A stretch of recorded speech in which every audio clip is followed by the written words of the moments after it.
देखिए, 15 साल में जितने भी महिलाओं पर अत्याचार के प्रमुख केस है, पाताल से भी इनके आरोपियों को ढूंढकर जेल की सलाखों के पीछे पहुंचाया जाए। पूरे शासन को अपराध कौन करता है इसका महत्व नहीं रहेगा। कोई भी व्यक्ति महिलाओं के खिलाफ अपराध करेगा, उसको धर भी लिया जाएगा और दंडित भी किया जाएगा। और जहां जहां हमारी सरकारें आई है, हमने कर कर दिखाया। हमारा ट्रैक रिकॉर्ड है महिला सुरक्षा के लिए।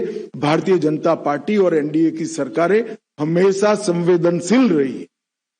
मैं बंगाल की माताओं बहनों को भी भरोसा देना चाहता हूं कि महिलाओं के लिए यहां सुरक्षित वातावरण की रचना करने की जिम्मेदारी भारतीय जनता पार्टी की आने वाली सरकार की है।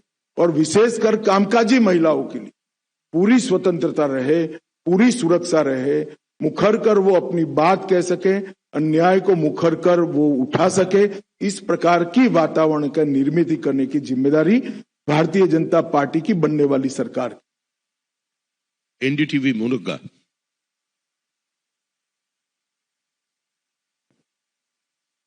मेरा आपसे सवाल है कि उत्तर बंगाल के लिए, पश्चिम बंगाल के लिए क्या रोड मैप होगा बीजेपी का?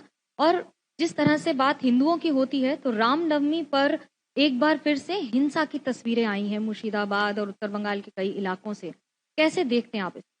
देखिए, इस बार थोड़ा कम ही हिंसा हुई है, क्योंकि ममता जी के चहेते ऑफिसरों को चुनाव आयोग ने ट्रांसफर कर दिया। फिर भी हिंसा जरा भी नहीं होनी।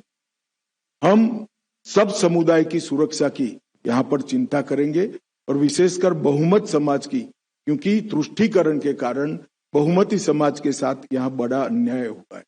जहां तक उत्तर बंग का सवाल है, बहुत अन्याय हुआ है।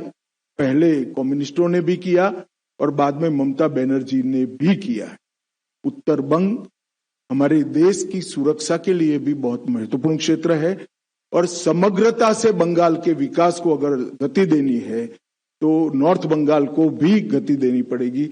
वहां इंफ्रास्ट्रक्चर, स्वास्थ्य, इंडस्ट्रियल डेवलपमेंट और शिक्षा, ये चारों क्षेत्रों को, और उत्तर बंग की जिस प्रकार की डाइवर्सिटी वाली कल्चर है उसको भी हम बढ़ावा देंगे, इसकी सुरक्षा भी करेंगे।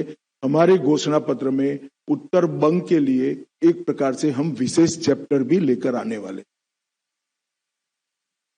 G24 मौमिता चक्रवर्ती। सर, बंगाल में अभी माइग्रेंट लेबर का बहुत ज्यादा प्रॉब्लम है, क्योंकि यहाँ पे नौकरी नहीं है। 5,000 या फिर 8,000 में नौकरी मिल जाए वो भी बहुत बड़ी बात है। तो do you have any specific plan for youth generation? देखिए, इसका समस्या का समाधान एक ही है, यहाँ पर इंडस्ट्रियल डेवलपमेंट को गति देना। यहाँ से कट मनी के कारण, सिंडिकेट के कारण और भ्रष्टाचार के कारण पूरी इंडस्ट्री देश भर में चली गई। आजादी के वक्त बंगाल एक प्रकार से भारत के प्रमुख औद्योगिक राज्यों में से एक माना जाता, और कोई जवाब ही नहीं दे रहा है ऐसा क्यों हुआ। अगर यहां पर इंडस्ट्री आती है तो युवाओं के रोजगार की गारंटी अपने आप बढ़ जाती है। हम सबसे पहले इसको प्राथमिकता देंगे। और जो आप बता रही है बहुत कम मुआवजे में रोजगार कर रहे हैं, मतलब उनकी तनख्वाह बहुत कम है, इसका मेन कारण घुसपैठिया है।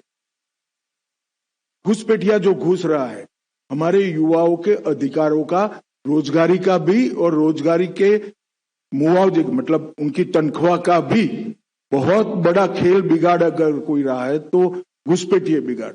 एक बार सरहदें सील हो जाएगी, बंगाल के अंदर बहुत सारा परिवर्तन। दूरदर्शन प्रसेनजीत बख्शी। हाँ,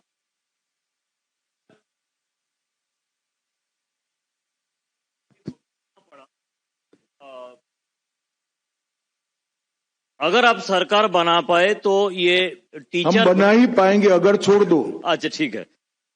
तो सरकार बनाने के बाद ये टीचर भर्ती प्रक्रिया में कुछ सुधार ला पाएंगे? और साथ में एक छोटा सा सवाल मैं जोड़ देता हूं कि पिछले कई दिनों से लोगों की सवाल है कि सीएपीएफ को ठीक तरह से इस्तेमाल किया नहीं जा रहा है। चाहे वो बासंती की मामला हो, चाहे जिस दिन प्रधानमंत्री आए थे उस दिन का मामला हो।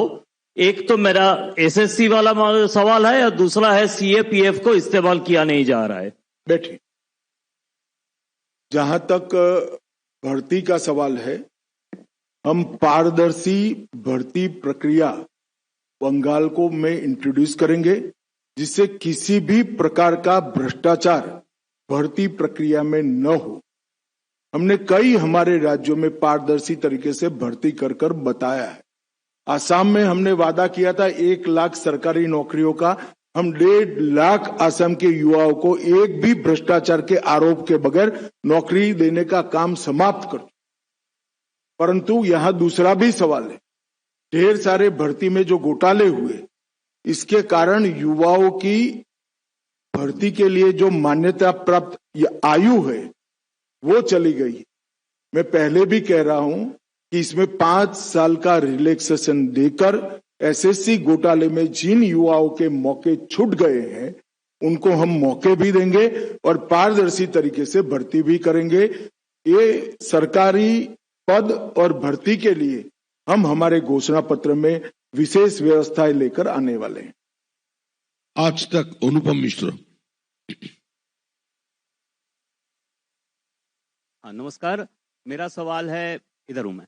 मेरा सवाल है कि आप जैसे वादा कर रहे हैं 45 दिन में जमीन वापस और 45 दिन में जो 7th पे कमीशन है उसको लागू करेंगे, तो क्या जैसा कि आरोप लगाया जा रहा है आरोप पत्र में कि बंगाल बहुत नीचे चला गया है, तो कितने दिनों में, दिन, तारीख या साल आप कुछ बता पाएंगे कि इतने दिनों में बंगाल को इतने नंबर पर, 1 या 2 या 3 नंबर पर पहुंचा पाएंगे? और दूसरा, अभिषेक बनर्जी ने भी थोड़ी देर पहले ट्वीट किया है कि डीजीपी सीएस को हटा देने के वजह से ही ये जो 1-2 दिनों में घटनाएं हुई हैं हिंसा की, वो हो रही हैं।